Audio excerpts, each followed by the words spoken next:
All right. Once again, Dr. Monikah Ogando here. Now, this is the leadership tax that nobody talks about because leaders are being asked to perform at peak while carrying this like ambient collective dread. And you can't lead from stability if you are internally destabilized. And so the premise for today's episode isn't really about toxic positivity or ignoring reality even. It's really about moving from dysregulated consumption, right? Like this whole doom and gloom thing, to regulated engagement. So the reason why this matters is because your team, your family, your loved ones, your direct reports, they feel what you carry even when you say nothing.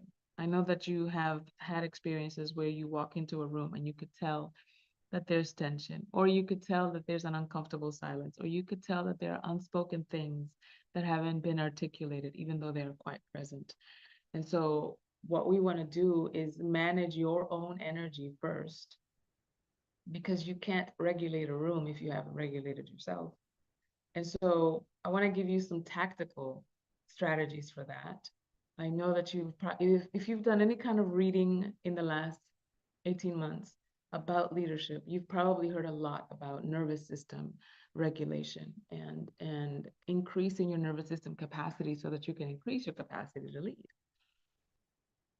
And of course, the big question for people are like, okay, well, how do I do that other than a chiropractic adjustment? Right. So I want to give you some tactical strategies to actually lead from within, as it were, right? And those nervous system kind of like anchoring touch points.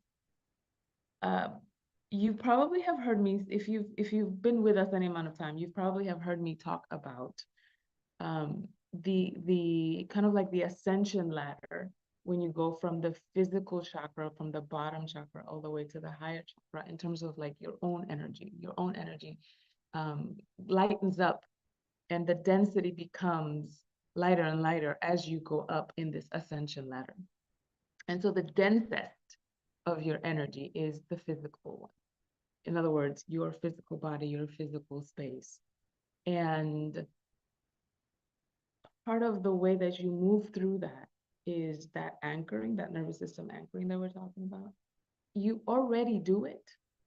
You may be like an unconscious competence about it because we are already designed for survival, right? That's like the first line of defense. Like, let's just make sure we survive. And so let me give you some examples of what that looks like. That looks like bringing your presence to your breath.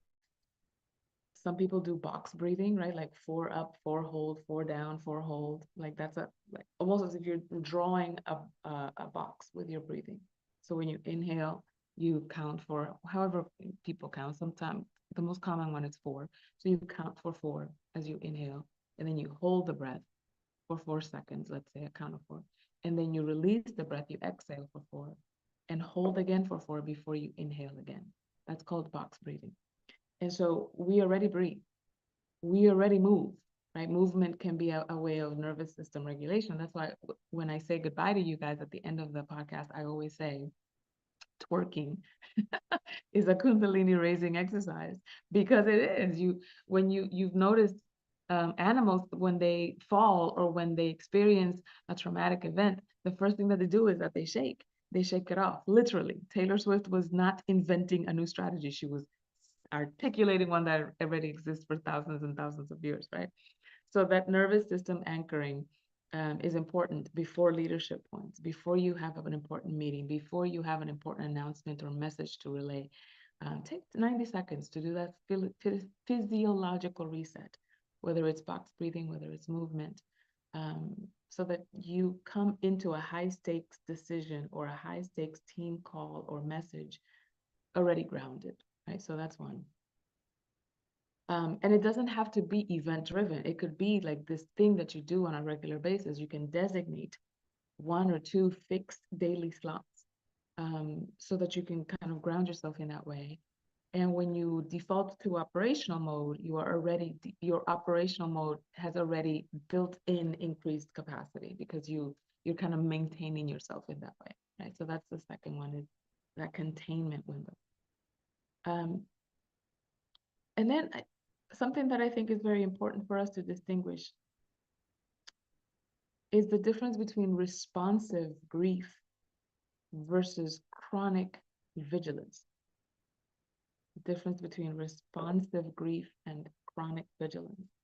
Because it's perfectly healthy and normal to be moved by what's happening, right? We're not robots. It is completely normal and completely human to feel grief or anger or rage or even fear about, when you hear news of war, when you hear news of um, things shifting in a sometimes irreversible way in our daily lives. However, staying in a sympathetic activation mode, like that chronic vigilance thing all day, is erosive. It's erosive to your cognitive capacity. It's erosive to your relationships. It's erosive to your ability to respond proactively.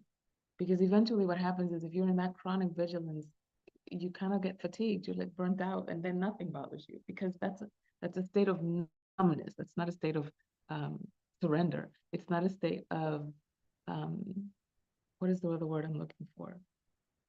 Uh, Hopelessness, right? It's not so much hopelessness so much as we numbed ourselves out because there's so much coming to us at once that was like, what do I pay attention to first? And so another thing that you probably have heard me say if you've spent any time with us here at the Leadership Huddle and the Daily Huddle before, auditing your assumptions is also a way to regulate yourself because you're conducting an energy audit by context, right? It's like you're identifying which conversations, what content, what inputs are informing you versus which ones are draining you with no return value. When you audit your assumptions, you're saying, hold on, pause before responding, pause before receiving. What assumptions am I making out of this? What meaning am I assigning to something that doesn't have that inherent meaning, right? Or what am I catastrophizing? What am I making worse? That if I just pause for a second, if I just audit my assumptions for a second, I can see that it's like, oh, you know what? It's not like that. It's not as bad as I'm making it out to be. And sometimes we have to catch ourselves and interrupt our own temptation to catastrophize certain things. And so what that all leads to is creating presence as a leadership discipline. When your team reads, when your family reads your nervous system, not your words, your presence is is a performance distinction, not just a soft skill. We hear soft skills, and that too comes from um, a domain a domain where people make distinctions between tactical skills and non-tactical skills, and in the non-tactical skills they call it soft, right? Which has its own implications in this culture. But presence as a performance input means that I bring my presence into the moment, and that in itself helps me navigate the moment and allows other people to model their own presence so that they too can be useful and contributive in times of uncertainty. Yeah. So I wanted to kind of lay that as the foundation for it. And then so presence as a leadership skill. And then the second thing is curation as a leadership skill. Because if you've noticed, algorithms for social media, for websites, for the internet, etc., they reward outrage and fear. The feed is not neutral. I want you to write that down. The feed is not neutral. So doom scrolling mimics research, but produces anxiety without context, without comprehension. And so what you want to do is curate, right? What you're consuming. Source tiering. I'm giving you some tactical strategies now for this, for step 2.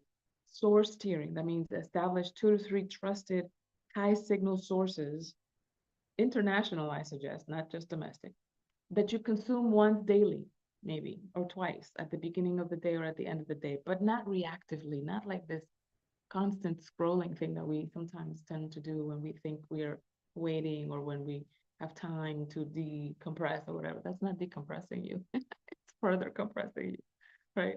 So source tiering is number 1.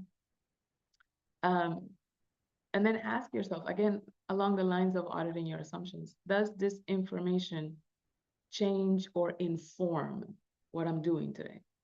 Does this information change or inform what I'm doing today? Right? Because if it doesn't change it, if it's not a necessary pivot, if it's not informing you and better educating you in how to move and how to navigate your day, your priorities, your commitments, your relationships, then have it as noise instead of as a signal. There's a difference, right? Noise can be something that you pay attention to later, or when you have handled certain things, right? But it's important to be able to differentiate between what is noise and what's a signal. And then replace passive consumption. Replace passive consumption with active briefings. In other words, I'm sitting down, I'm consuming a podcast or analysis-based formats or newsletters that I'm reading versus the live scrolling, because that passive consumption sometimes overwhelms you with information, but there's nowhere for you to put it, there's nowhere for you to process it, there's nowhere for you to digest it, metabolize it, render it important or not, render it relevant or not, etc. Right? You're just consuming, consuming, consuming. Imagine if all you were doing was eating, eating, eating, and you had no digestive system to process all of that. Eventually you would burst, right? And so in the same way, you want to make sure that what you're consuming from an information, from a data perspective, is something that you can metabolize and something that is useful, just like when you're eating good food, it's nutritional and it actually helps your body. In the same way with information, with your information diet, you want to make sure that it is something that you can metabolize and that you can actualize in your day to day and in your leadership. Right? And then lead your team with conversations about information hygiene. It's important. Normalize that conversation. Destigmatize needing a break from it. Sometimes I have seen people do this when they actually like announce that they're taking a break from social media. And it's like, this is an airport. You don't have to announce the exit. You don't have to announce it. You could just go. Because most of the time people, one, are not paying attention, or two, they too are in this consumption, overconsumption where you just kind of have to like, okay, pause, right? Again, I go back to the pause before receiving, pause before responding. So you want to lead your team in the information about information hygiene, meaning curate what you're taking in, curate how you're publishing what you're publishing, because you may have newsletters of your own, you may have briefings of your own. What are we publishing? What are we lending our voice to? What conversation are we contributing to? Right? And you want to, and this is true across all manner of leadership, but you don't need to know everything. As a leader, you don't need to know everything. You need to know enough to stabilize your organization, to stabilize your operations, to stabilize your team's sense of safety. But you don't necessarily need to know everything. Just be informed enough to lead. And sometimes the whole idea of I need to know everything and I need to be watching the news so that I know what's up, that's really just so that you can contribute to the noise, or so that the noise is part of your diet, right? And your information diet, but it's not actually moving any kind of needle other than your own needle of fear or apprehension or uncertainty. So you want to be careful about what it is that you're allowing in, and what conversations you are participating. And then I want to say something, Gio and I, when we were talking about the title for today's topic and how to talk about it, I kind of said something kind of tongue in cheek, but it holds true. This is not the first time that human beings have had to build while the world burns, as it were. This isn't about like, oh, how do you lead in times of war? When have we not been at war? Right? Leaders were running companies and nonprofits and families during each one of the world wars, during the Vietnam War, the Korean War, the fill in the blank war, right? The operational world didn't stop. And so post 9/11, we have this organizational psychology where sustained uncertainty becomes the norm. And high performers adapt through meaning making, not denial. I want to say that again. High performers adapt through meaning making, not denial. And good news, human beings are meaning-making machines. You are already good at it. And so when I say, for example, all we are ever doing is managing our orientation, this is what I mean, that it's not like you're now starting to be a meaning-making, have a meaning-making skill. You've always had it from the moment you were born. And now what we're doing is orienting that meaning-making inborn skill towards something that is useful for what you say you're committed to, right? I'm thinking, for example, of the civil rights era. Movement leaders held strategic objectives while surrounded by daily violence, daily threats, not just to the movement, but to their own physical well-being. Some of them even gave their lives or had their lives taken, because nobody volunteers for death, right? But had their lives taken while they were managing strategic objectives. Your stakes may not be that high. So it gives us perspective that it's like, you know what? This is not the first time that human beings have had to build while the world burns. And perhaps the level of response, the fear response that I have to this isn't tantamount to when somebody has their life threatened every single day. So it gives you perspective. Some reframes to offer to your team, to offer to your family, is that certainty has always been an illusion. Certainty has always been an illusion. Now, what happens is that this current moment has made that really visible, but it's not like that it created it. It's not like it created the illusion of certainty. It just revealed it, right? And guess what? Human systems are resilient by design. There have been historical cycles of conflict, and after conflict and destruction comes reconstruction and innovation and advancement. Has always happened that way. Now, how long we stay in destruction, how long it takes to reconstruct, that's up to us. That's up to our commitment. That's up to our contribution. That's up to, how we navigate our day-to-day lives and our day-to-day relationships. But that we have reconstruction is a foregone conclusion. That there is, and how you participate in it is up to you, right? Sorrel, I see you have your hand up. Oh, you're muted. Good morning, Dr. O. Hi. I wanted to ask another question, but what you just said triggered something else. Okay. Okay, give me So the twofer. it's there's always been war. Mm-hmm. Human beings have been in the position where we need to reconstruct, rebuild, and continue to build and continue to live as the world burns, as you say. Mm-hmm. And so there's the agency of making special meaning, like my strategic vision, and holding on to that. But one of the things that I think people may be dealing with is that I've never said, let's start a war. Sure. Like human beings, for the most part, are just quote unquote victims of it. Mm-hmm. Are you pointing to the meaning making as a way to deal with quote unquote this victimhood? Or are you pointing to it as a way to say there's something you can do about it? Yes. Uh, and I'm saying the question the long way, and it may not make sense, but here's the thing. A lot of people have spent entire lives promoting anti-war, like fighting against war. Sure. Are you suggesting that that could be the meaning one makes, or not at all?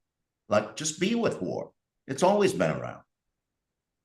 Not from the place of resignation, but Mm-hmm. from the place of getting curious about how we can do something contributes to the collectiveness, to the collective, right? Because I resisted almost jumping in when you said it's not like we created this war. It's not, we've never declared war. And I resisted and stopped. And I was like, let him finish his point. Because when you know that as above, so below, as within, so without, then what happens in the collective is what happens at the individual level. What wars have I created in my life? Where have I declared war in my life? You may have declared war against, cancer, for example. You may have in your own life, right? Like I'm a survivor of cancer, right? You may have declared war against a particular problematic family member, right? And your way of declaring war on somebody is I'm never speaking to that person again, or getting other people to side with you, and this person is problematic or needs to be fired or da da da da, right? So we don't necessarily create global conflict, but we certainly initiate conflict in our own lives. And in as much as that may be a mirror for one another, then the question becomes, okay, if I want to see a more peaceful world outside, then let me do what I can to create a peaceful world in here. And to what extent am I not doing that such that what's out there is mirroring to me what's in here that I have until today been willing to look at or unaware of? Does that make sense what I'm saying? Yeah, that makes perfect sense. And there's that opportunity. And so the world may be burning around me, if I hear you correctly, but I have the capacity to create peace inside of me. Yeah, Yeah. yeah. And because we know that the world in some capacity, to some degree, has always been burning, why am I just paying attention to this thing here now? Is it because it's affecting my money? It's affecting my geographic location? It's affecting my people? Because when it wasn't affecting my money or my people or my That was geographic pretty location, damn fine. I didn't give a fuck about what was happening to somebody else. So let me be with my own level of, like, it only matters when it matters to me, kind of self-centeredness, self-absorption. Do you know what I mean? And so sometimes that's the grappling that needs to happen. Right? There was the first question I had. You talked about curating the source of information that we get, and you point to international. Recently, I was listening to a conversation where the conclusion was you cannot believe anything. Mm-hmm. And so, to arrive at your own conclusion, what's necessary is to actually curate sources, international sources, specifically sources that disagree with each other, Yes. and listen to all, Mm-hmm. and then make up your own, because it's all being made up anyway. So Sure. I'm curious, in your curation, what are your favorite sources? My favorite sources. Well, I have a particular listening for the things that happen in my country, Dominican Republic, my country of birth, I should say. And so I listen to, like, El Listín Diario is a newspaper in the Dominican Republic that I hear about. Also the BBC, and I do not listen to, particularly because I know the ways that US based media has been changing hands, and the money involved in that changing of hands. So I no longer trust US based media. I no longer listen to or pay attention to US based media, other than to just notice how the propaganda is now being communicated.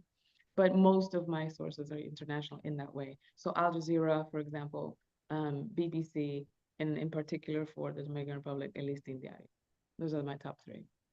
And in curating that way, the Dominican Republic as the exception, do you go in the background and trace the money to Al Yes. Jazeera and BBC to kind of give yourself the comfort that they've not been co-opted?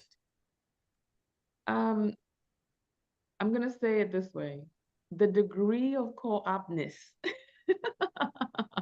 is less with That's what I international was saying. sources. Yeah, it's less. It's not like they haven't been. It's just, not as obvious and not as egregious. Yeah. Yeah, yeah.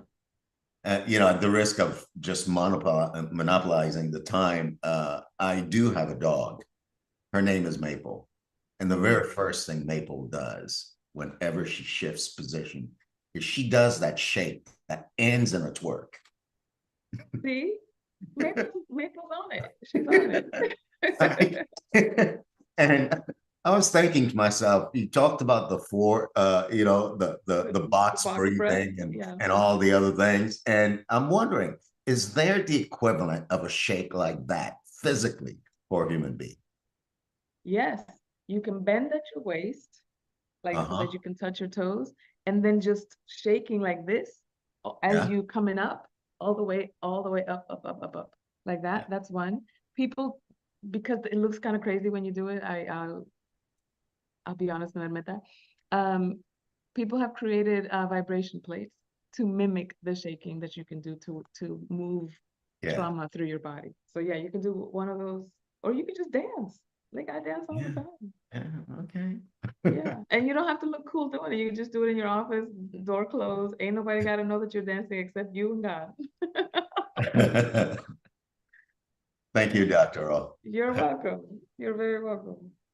I want to say, as we close our time together, that it's important for you to just recognize and remind yourself when you are declaring goals, when you are declaring objectives or commitments, you're actually participating in an act of faith in the future, right? Because you are committing you have the unmitigated goal to assume that you have a quarter of life, a year of life, a week of life, right? When you commit to a 90-day horizon, when the macro is uncontrollable, and you say, this is what I'm going to be doing for the next 90 days, for the next quarter, whatever, you're shrinking the planning frame, not as a retreat, but as precision. It's an act of faith in the future. And yes, the global context may shift daily, but your organizational direction, your leadership direction doesn't have to shift with it. You could just be present to it, right? And so the three commitments that I want you to walk away with from today, number number one, grounded leaders create grounded teams. It starts internally, right? That's the premise. Leading through this is the work. The three commitments are manage your inputs, right? Curation over consumption. Two, regulate before you lead, meaning nervous system regulation, performance second. And three, hold the horizon. Your goals are not frivolous. They are the proof that you believe in what comes next. Because the world doesn't need leaders who have all the answers. It needs leaders who can stay present enough to keep building. And so I want you to go forward, not only with that wisdom, but with the practicality that you have what it takes to do that, right? And I always like to quote A Course in Miracles with it when this is, you pay attention to the Holy Spirit and then you just do only that. Just do only that. The things that lead you in your performance, in your goals, etc., do only that. The stuff that takes you away, put it somewhere else so that you do not get distracted or diluted in your leadership. So, with all of that said, I want to send you off with a thank you. And remember always to um, get some rest, by the way. Rest is revolutionary, especially nowadays. So get your at least 7 to 9 hours of sleep. Eat more plant-based foods. Stress less, laugh more, give more, move more. Remember that twerking is a Kundalini raising exercise. Give of your time, your energy, your attention. Curate what you give. Don't give your pettiness, child. I know you can go low when they go low. I know you can take it to hell, but you can give your contribution. You can give your higher angel. And then, of course, as I've said before, audit your assumptions. Check yourself before you wreck yourself. We love you. See you next time.